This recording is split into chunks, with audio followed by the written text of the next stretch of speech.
Mga abogado ni BP Sara kinakatakutan na ng mga anti-Duterte. Patay tayo kayo dyan. Patay kayo dyan. Magbiyanan ba? Ay hindi pala. Isang ama at isang biyanan. Tapos dagdagan pa ni Attorney Season. Naku po, paktay kayo diha. So dito nga ikinagimbal nga ho at talagang hangang-hanga po. Ikinagimbal ng Congress at ng mga anti-Duterte itong mga abogado ni Vice President Sara Duterte. At ikinatuwa naman ho ng mga netizen itong balitang ito dahil talagang sobrang ang gagaling nitong mga abogado na kinakatakutan ngayon ng ilang mga kongresista. May isa nga daw dyan parang nagsisi ng pumirma. Gago! Oo, may isa nga daw po dyan na congresswoman na parang nagsisi na. Baka nga daw may mga bali-balita na itong ipinapataw nila kay BP Sara na mga na-impeachment. Baka daw bumalik daw sa lahat ng mga congressman na pumirma sa impeachment laban kay Vice President Sara Duterte. Naku po, yari kayo dyan. Oo, talagang may pagkakalagyan kayo. Masama pa nito, baka si Marcos ang ma-impeach, hindi si BP Sara. Tsaka ito, handang-handa na ho si PRRD or si dating Pangulong Rodrigo Roa Duterte na maging abogado, handang-handa na about dyan sa impeachment na yan. Naku, abangan natin. Magandang laban to. Hindi ako natutuwa dahil sa impeachment kay VP Sara. Natutuwa ako dahil may susupalpal na naman sa mga tulonggis. Doon ako natutuwa sa mga yung tipong masupalpal itong mga tulonggis na to. Kasi na hanggang ngayon hindi pa rin po ako makamove on sa nangyaring hearing sa Congress or sa House of Representative of the Family Crocodile. Dahil pinagsusupalpal po ni Pangulong Duterte yung mga torongges man doon. So mukhang mauulit na naman. At ayun nga po yung kakaabangan natin. Oo, marami na namang iiyak dito. At ito nga po pala, makinig po ang lahat. May lumalaganap po ng mga fake news. Mapatungkol po sa mga survey. Kasi meron po, katulad lang ho niya ng Abante, basta yung Abante na page, nagpapalaga at yung iba pang mga, hindi lang Abante at yung iba pang mga mainstream media kagaya ng ABS-CBN, GMA at TV5 na nagbabalita at iba pang network na nagbabalita nga po ng about po sa survey ni Marcos Jr. at ni Vice President Sara Duterte na talagang ngayon ay ikinakalat ho sa lahat ng social media platform, Facebook, YouTube, and TikTok. Na kesyo daw napakalaki daw ng kalamangan ni Marcos Jr. Kapag ito ay dahil po daw sa tiwala ng taong bayan kay Marcos Jr. Unang-una po, kung usapang survey lamang, nung nagsalita nga si Marcos Jr., mas marami pa yung tawa kesa sa heart. Tapos ngayon nag-survey kayo. Nagsusurvey sila ngayon na di umano ay etong ang survey ay mas mataas daw ang nakuwang tiwala ng taong bayan kay Marcos Jr. Di wow! Hindi, may mga sa totoosin lang, hindi na tayo nakapag hindi na ho tayo pero may mga balita ho mapatungkol ho diyan na kung saan talagang yung mga balita ay alam naman na natin na fake news yan, no? Oo, at kitang-kita naman at obvious naman tanginang yan. Kung doon nga sa PTV wala nang halos sa inyo, puro lahat doon basher nyo. Tapos sa survey lamang si Marcos, di wow. Yan ang lehitimong fake news. Pinagbibintangan nyo ng mga fake news yung mga vlogger. Pero ang pinakamalalang fake news ho dito ay yung ibang mga mainstream media.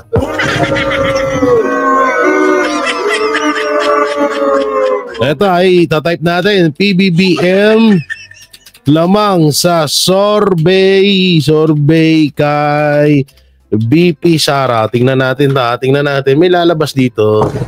Oh, ito saan na yung ayan, ito 14 hours. Oh, ito ha. Ito.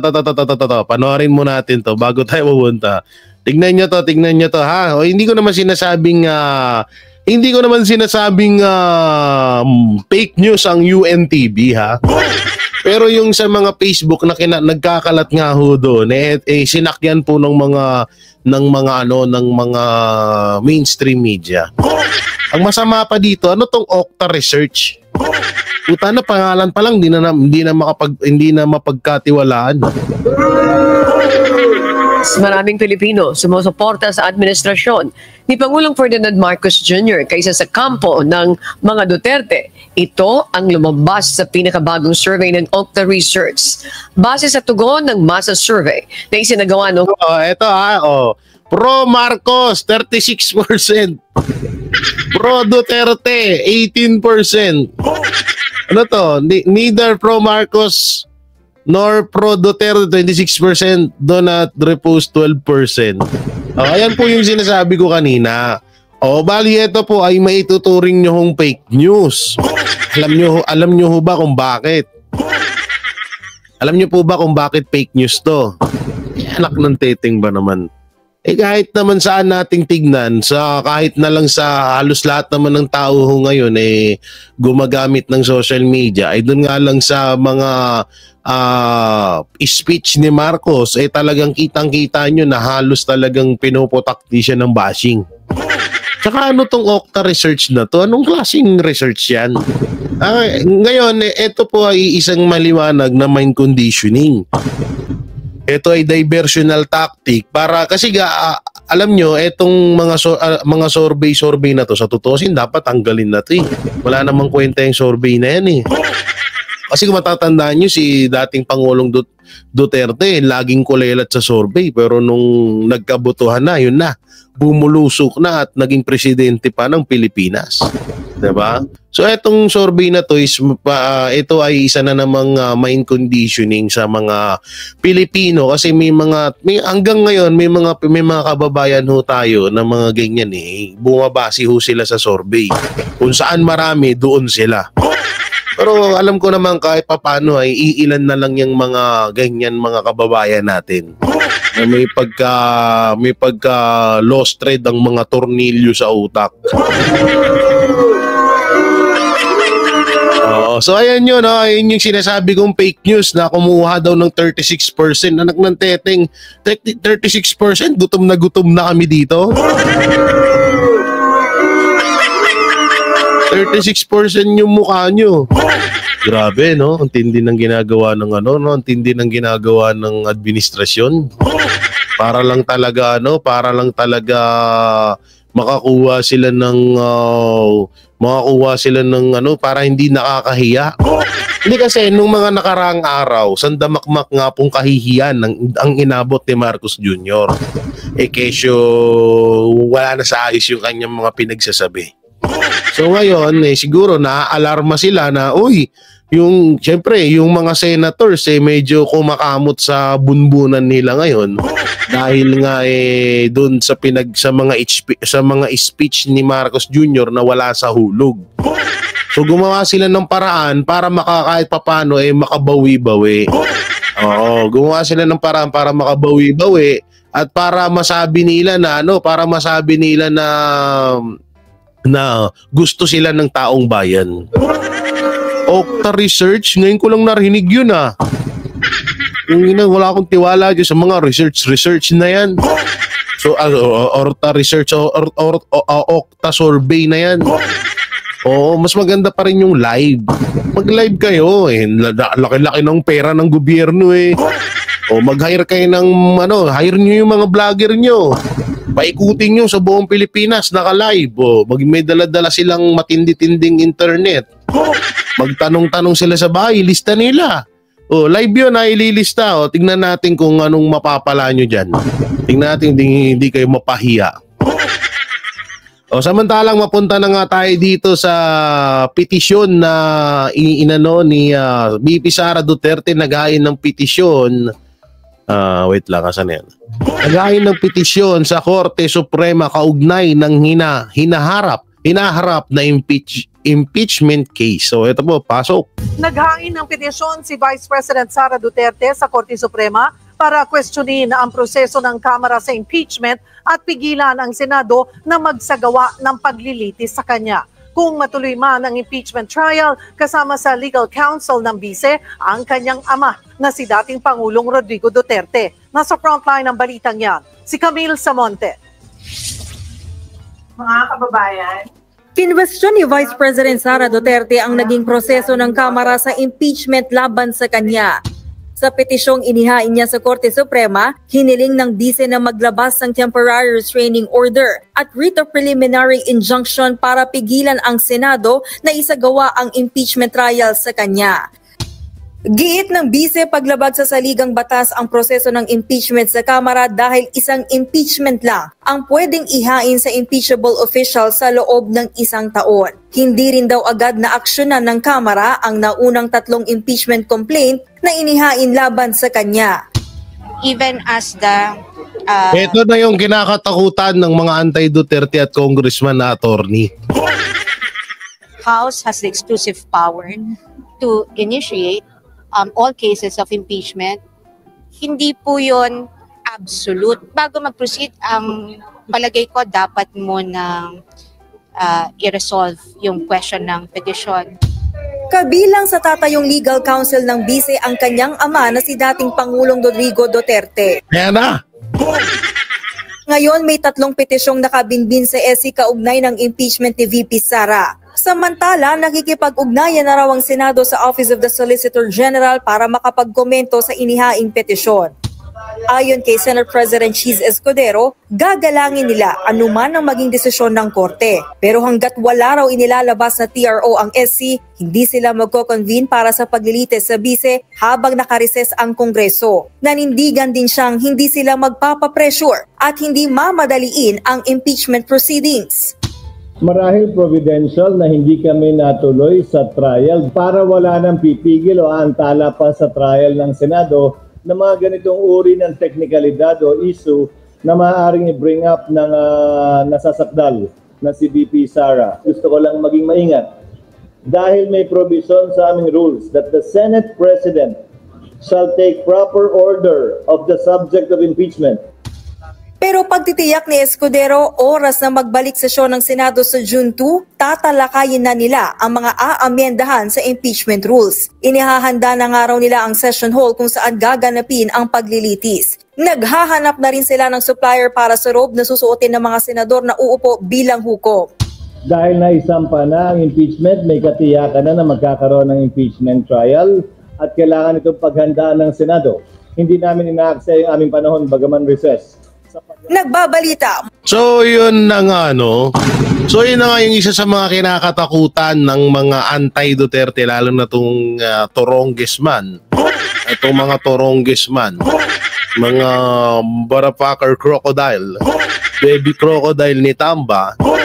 Na etong nangyaring itong mga abogado ni Vice President Sara Duterte. Dahil ito, isipin nyo na lang, bakit ko ba sinabi na kinakatakutan nila ngayon? Unang-una, kung naging magaling kang presidente ng Pilipinas, di mas magaling kang lawyer ng Pilipinas. Diba? Doon pa lang sa pagiging presidente mo, naging magaling ka. Pati pa sa pagiging abogado. Unang-una may hindi po basta-basta ang record ni Pangulong Duterte pag mapatungkol sa pagiging abogado. Kulangot lang yan sila Gadon, sila Libayan. Sino yan? Sino yan? Libayan to? Kulangot lang yung mga attorney na yan. Katulad niyan, yung iba pang mga attorney dyan na nasa Tuwadcom. Si Luis Tro, bali-balita medyo na-aalarma na. Na-alarma na dahil parang hindi na nila kayang maitawid tong impeachment na to. At ito alam nyo, kapag nangyari itong impeachment na to, ito talaga pinaka magiging tinatawag na sobrang mahiwaga or sobrang mahiwaga itong or nakakahiwaga or nakakapagtaka kung maisampa man tong impeachment na to. Dahil una-una, walang sapat na basihan. Walang sapat na batayan, walang sapat na dahilan para i-impeach ang isang Vice President Sara Duterte. 'Di ba? So doon pa lang talagang kapag naisampa na to, may nangyaring kababalagan diyan. At samantalang kung si Chis Escudero ay pinapaliban nga itong impeachment trial para versus Vice President Sara Duterte, ay meron naman dito atat na makabawi or alam naman natin na may ito, yan o. Kasi mangot pa si Coco Pimentel. Alam naman natin to si Coco Pimentel, may may hinanakit sa mga Duterte. Mapatungkol ho doon sa prangkisa, tama ba? Prangkisa ba tawag doon? Mapatungkol ho sa PDP laban. Kung matatandaan ho natin itong si Manny Pacquiao at itong si Pimentel isa to sa mga naghain pa nga to ng kaso noon para ho makuha ang PDP laban. So alam naman na natin na hanggang ngayon ay may talagang may galit pa ito si Pimentel. Hindi nyo ba napapansin? Lahat ng may alitan ng mga Duterte nung panahon ng presidente si Pangulong Duterte, yun yung mga bumabati ko sa kanya ngayon. Katulad lang nila Trillanes, nila De Lima, nila Espinosa. Eto ngayon, yung Makabayan Black, lalo na yan, di ba? Inubos yung angkan nilang mga NPA Ito si Pimentel. Ngayon ito si Pimentel ay atat ata. Kaya nga ito nababash ho ito ng mga netizens sa social media na nabayaran ka na ba? Yan ang tanong ng mga netizen dito kay Coco Pimentel na bakit atat na alam naman ni Coco Pimentel na nasa batas at kapag sinimulan nila ang trial ngayon, binali na nila yung batas. At nanggaling na mismo sa bibig ni Chis Escudero, di ba? Na kapag recess ang Senado, walang mangyayaring trial. Ngayon, ito atat na hindi natin alam kung bakit biglang sumulpot ito si Pimentel at atat na siya ngayon. Sabi ko nga sa inyo, di ba?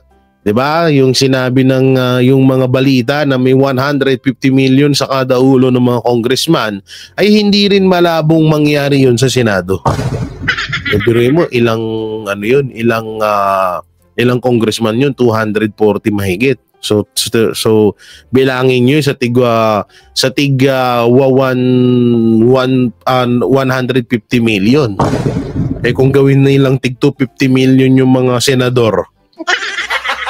Gago! Baka lang naman. Masyadong magalit. Balat sibuyas kay. Easy ka lang. Hampalin ko yung bunganga mo. Ha? Hindi natin maiwasan yun kasi may nangyaring bayaran daw. Di umano sa Congress, talagang may mangyayari din yan sa Senado. At ayun nga yung hinala ng mga netizen na parang nabayaran na ba itong si Pimentel na biglang nagkukuda ngayon. Dalawa lang naman ng tanong dito ng mga netizen. Ang tanong is hanggang ngayon ba gusto niya pa rin bumawi sa mga Duterte? At pangalawa, kontrolado na ba ni Ngagba at ni Ma'am Shitars etong si Ngagba, Ma'am Shitars at Tamba etong si Coco Pimentel? Ayun yung mga ayun yung mga katanungan ngayon. So panoorin mo natin. Hindi kasi nakonsulta ng mabuti yung body. Kasi sa timing naman ng pag-file, hindi namin kasalanan yun. Do not blame the Senate on when the articles of impeachment were filed. Wala kaming hand doon. Yung timing na yun. Sa timing na yun, very late in the last day, hindi nga ako sure kung may quorum pa So tama yun. So no one is to blame na hindi siya na-actionan officially ng body. But now na nandyan dapat aksyonan na officially ng body. So dapat nagkukonsulta na ang Senate President sa mga senador. At yun na nakukulangan ka, sir, yung consultation with your colleagues.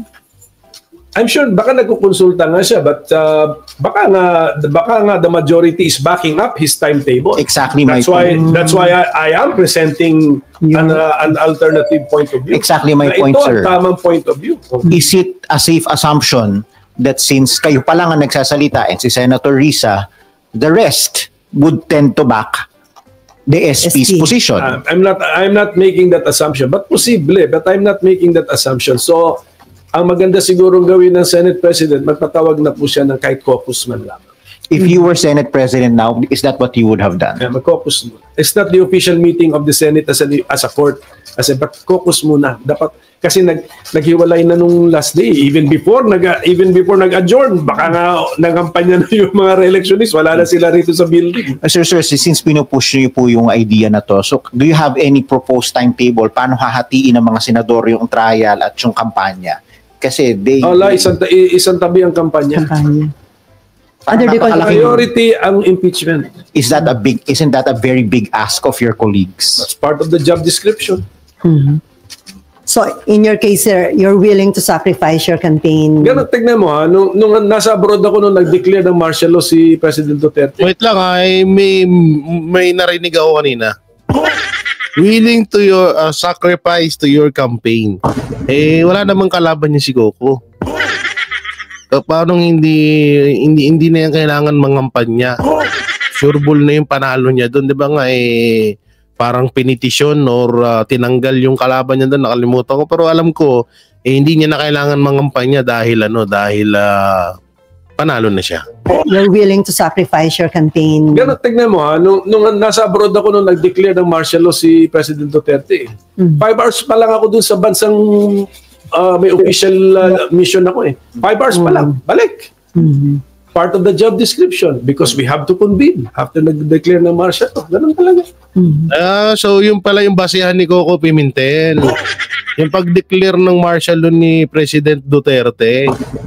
So Sir, possible na kung hindi masunod yung sinasabi yung tamang point of view na dapat gawin ng Senate dito sa articles of impeachment against BP Sara, maaaring marami pang petition na ma-file sa Supreme Court. Pwede. Tsaka criticism. Anyway, we are really a political... Maling criticism yun, Coco.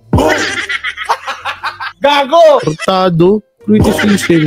Body, talagang sanay na kami sa brickbats and sa criticism. Pero sayang, this is an unnecessary criticism against the Senate. Kasi hindi na ginagamit yung forthwith, hindi na sinusunod yung ang mandato ng Constitution. Susunod lang kami, no?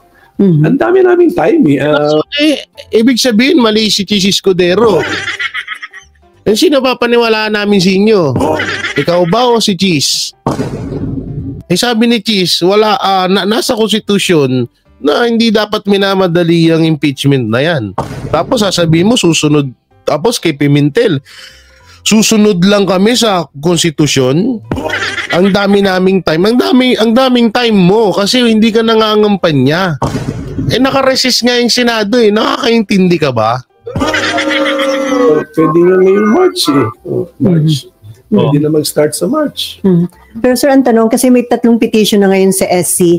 Isa for the immediate na pag-convene ng Senate as impeachment court. Yung 2, nananawagang i-TRO o pigilan itong impeachment trial kay BP Sara.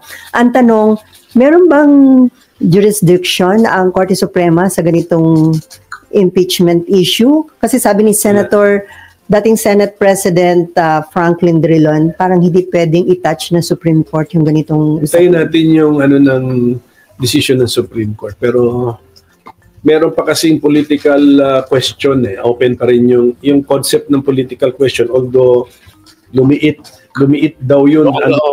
Tignan nyo kung ano na pinagsasabi ni Pimentel. Pinapasagot sa kanya yung about dun sa sinasabi ni Franklin Drilon na hindi dapat pakialaman ng Korte Suprema or ng Supreme Court yung impeachment na yan.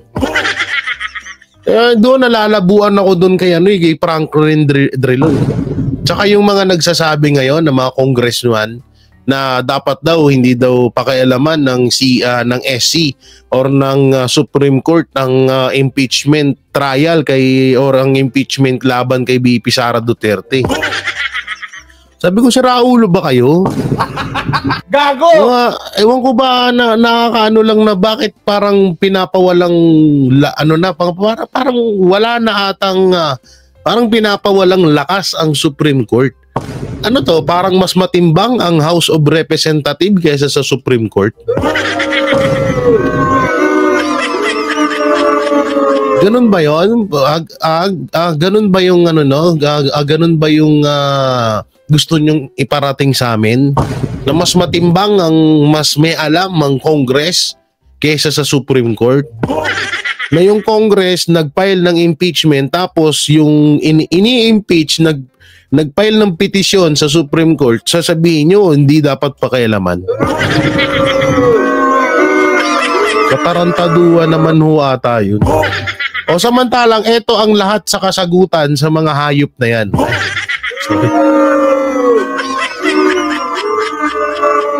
Sorry. Ito po ang kasagutan. No, ito po ang kasagutan sa lahat ng mga sinasabi nila Franklin Drilon, sinasabi ni Coco Pimentel, sa lahat po ng mga kinukuda ng mga baby crocodile ni Tambaluslos. So, ito po yung kasagutan doon. So, ito po, panoorin mo natin. Yun pala, hindi naman pala nila naiintindihan. Kasi pumirma lang pala sila para magkaroon sila ng ayuda. So, not because of the soundness of the complaint. Those are... Boom! Umpisa pa lang sa pool na agad. Pinangahan na agad ni Atty. Turion. Pinangahan na. Sa pool dito, tanggal yung atutuloy sa kabila. Kita na, pumirma lang pala kayo sa impeachment kay Vice President kasi kailangan nyo ng ayuda nyo. Para may pang-uto kayo sa mga tao na boboto sa inyo, mga putang ina nyo. Gago! Ang lutong nun Sorry po. Sorry. Wala. Nadadala lang. Yun pala, hindi naman pala nila naiintindihan. Kasi pumirma lang pala sila para magkaroon sila ng ayuda. So, not because of the soundness of the complaint. Those are questionable motives talaga. Kaya nga, it's up to their constituents. And the best barometer there is not to elect them this coming elections.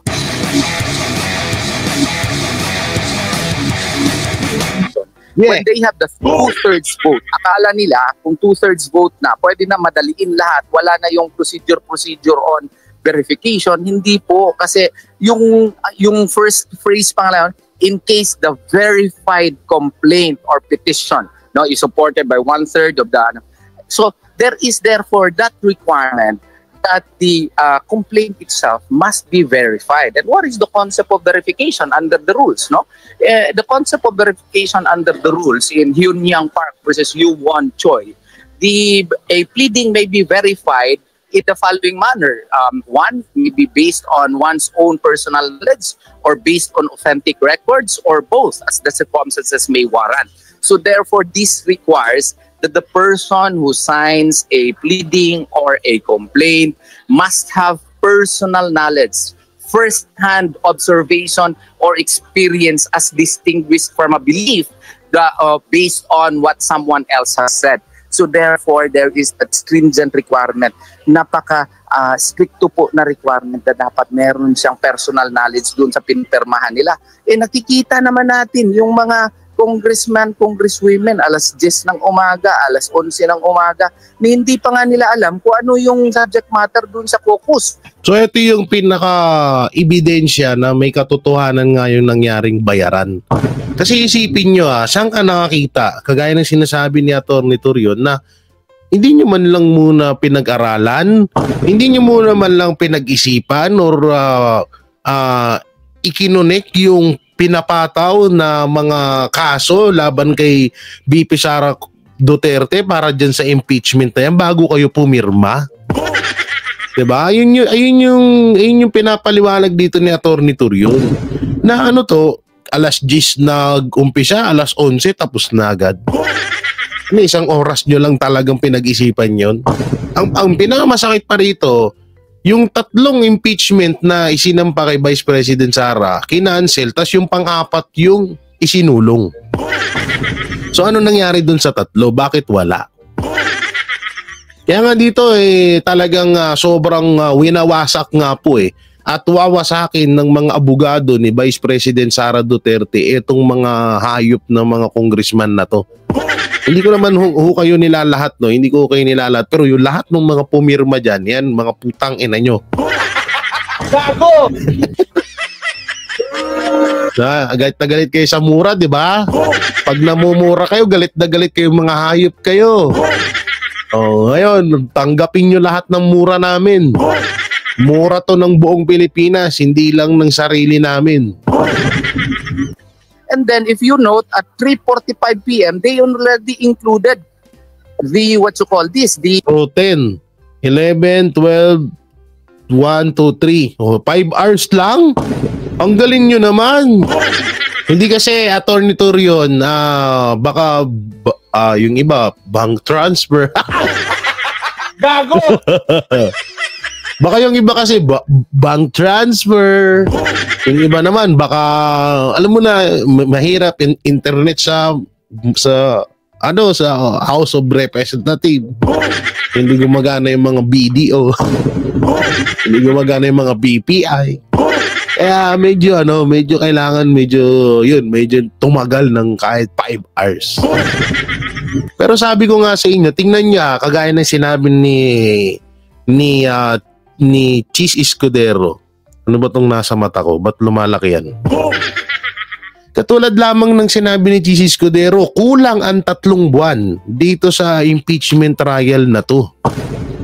Tapos sa Congress na mas mababa sa Senado, 5 hours lang ginawa ang impeachment. Saan kayo nakakita nun?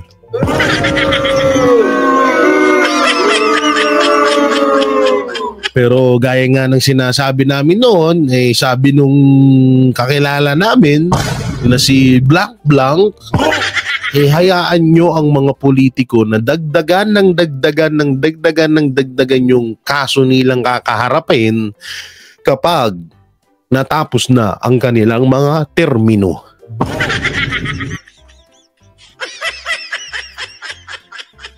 Oy, gusto ko walang special treatment niya sa mga hayop ng mga congressman na yan Kapag pag nakulong sila Gusto ko sama-sama din sila doon. Tsaka papasukin niyo ako. Ang gugulpihin ko isa-isa yan mga yan. Hindi yung mga babae, siyempre yung mga lalaki, diba? Magpapapayat na ako nun. Para lang magulpi ko lang mga yan. Tsaka gusto ko sa iwahig sila ikulong. Ay wag pala doon, pangit pangit sa iwahig. Doon medyo na doon okay na doon hindi na katulad ng dati. Medyo masarap na ang buhay doon. Saan ba medyo Bartolina agad. Oo, Bartolina 240 lang naman pagawan na agad ng papagawa na agad ni Vice President Sara Duterte ng kulungan yung mga kongresista na yan. The impeachment complaint as one of the additional reference of business. What does that tell you? So they only have 3 hours to 4 hours to read the complaint. Ilang kopya lang yung complaint na nandun sa kanila. Ang nandun sa kanila ang mga 24 o 30 complaints lang yun. To divide mo yan by 215. So kung 24 complaints lang ang nandun, sigurado ako na ang iba doon pumirma lang. Okay. Yun naman talaga doon. Talaga doon tuloy. Ayun na talaga yung nangyari doon. Biruin mo 3 to 4 hours tapos 240 na congressman, congresswoman ang pumirma. Paano nila mababasa yung ganun agad, kabilis? So totoo nga yung sinasabi ni Atty. Torion na pumirma nga lang talaga yung ibang mga congressman doon. Wala man lang talagang nangyayaring tinatawag na yung paglilitis doon. Kaso plano na talaga kasi nila yun. Plano na nila talaga. Wala naman kasing pakialam ang Ito nga ang pinagkaiba Ang pinagkaiba ng Senate at Congress, ang Congress walang pakialam yan sa walang pakialam yan sa butante. Kukunti lang naman na butante ang ang kailangan nila diyan. Oo, hindi naman niya katulad ng Senate na hindi naman katulad ng Senate na tawag dito na talagang pinapangalagaan nila yung political career nila. Senado na yung Congress na walang pakialam talaga yan. So kung pumirma ka, then you did not comply with the strict procedural and stringent requirements required by the Constitution, because an impeachment complaint is not an ordinary complaint. You are now seeking to remove high government officials. So you must know what you are signing. You must have personal knowledge of what you are signing. You must have assessed the evidences, because this is a solemn process. This is not a mere numbers game. Yan po ang wala nila na follow po dito, and therefore since this was not followed, it can be classified as a grave abuse of discretion amounting to lack or excess of jurisdiction, because Senate can only act upon a valid complaint. A trial in the Senate presupposes that what was filed was a valid complaint. I-void yung complaint, minadali, blitzkrieg fashion. And it was even filed in last 3 minutes. And impeachment complaints is a product of deliberation, discussion. Why? It comes from the word initiate. When you initiate, it is a product of discussion. It is a product of deliberation by Congress, because you seek to remove a public officer. Kaya nga kung basahin mo yung Rule 2, Section 2 ng Rules of Procedure nila, maski... Nakataka ko lang talaga dito, nakasulat naman yung mga batas na yun. Bakit parang nagtatalo-talo pa kung ano yung totoong batas? Hindi. Ako itakanta dyan sa ganyan. Diba? So sa madaling salita, itong Congress talagang hindi na talaga sila tawag dito, talagang hindi na talaga sila umaano sa batas ng bayan natin. Kasi ang liwanag naman ng mga sinasabi dito ni Atty. Turyo na nandiyan sa batas yan, na bakit paulit-ulit yung nilalabag. Sa bagay, sabi nga ng mga Congress, 'di ba? Hindi na daw kailangan ng Supreme Court. Hindi na nga daw kailangan ng ganun. Kailangan daw impeach na daw agad. Ganun sila katindi. Feeling nila sila yung korte. Kaya 1/3 vote meron ka na, dadaan pa rin sa kanilang Committee on Justice, nandun sa rules nila.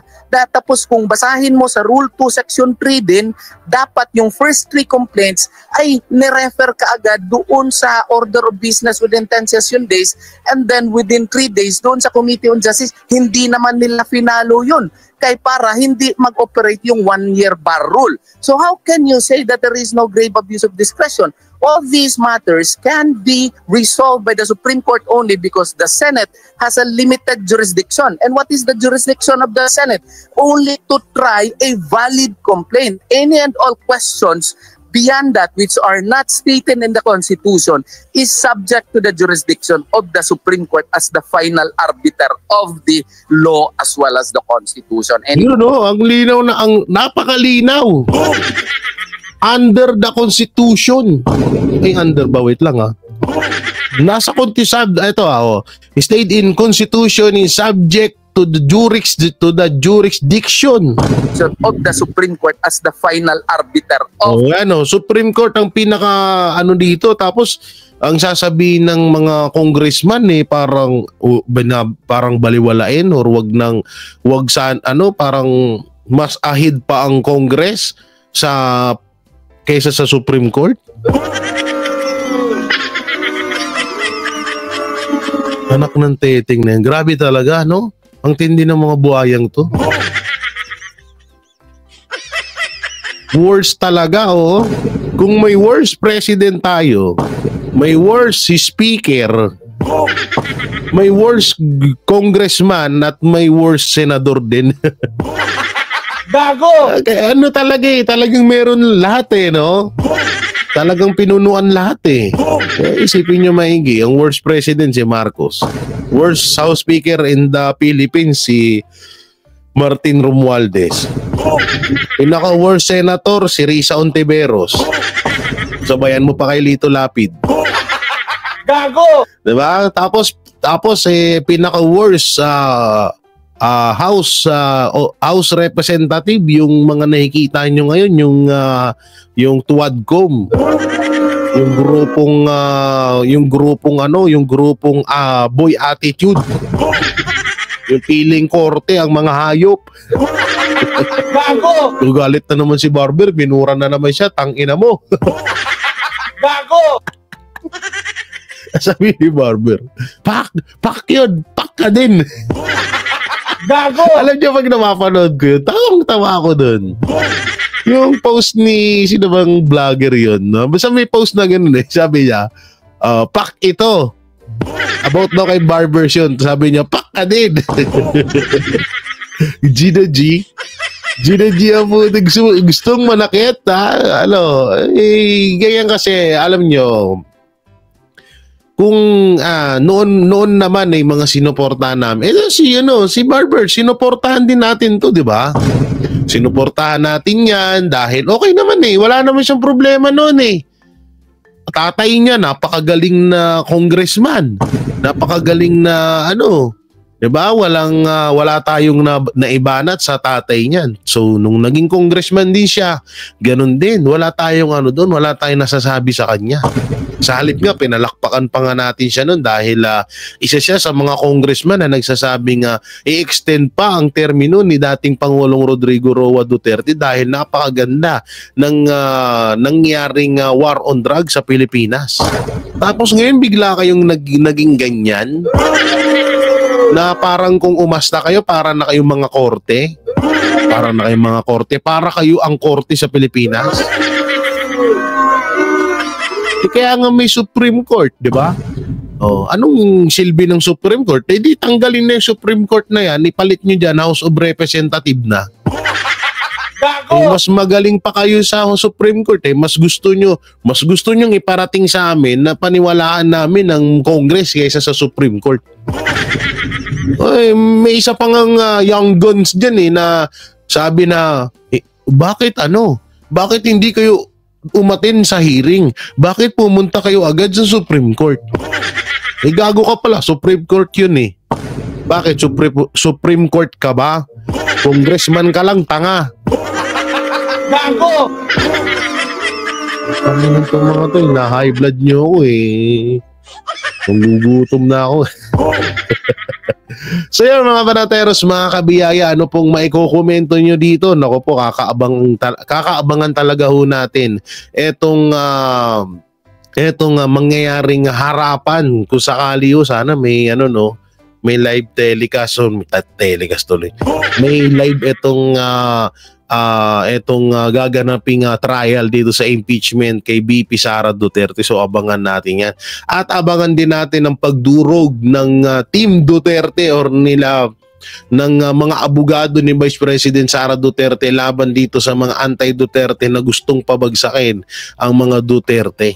So abangan natin yan. At yun, syempre don't forget to like, share, comment, and subscribe sa ating YouTube channel. Paipindot na lang din po yung bell button para lagi kayong updated sa ating mga video araw-araw. At syempre, lagi kong papaalala sa inyo, straight PDP laban tayo. So maraming salamat. Ingat kayo palagi. God bless and peace and bye-bye.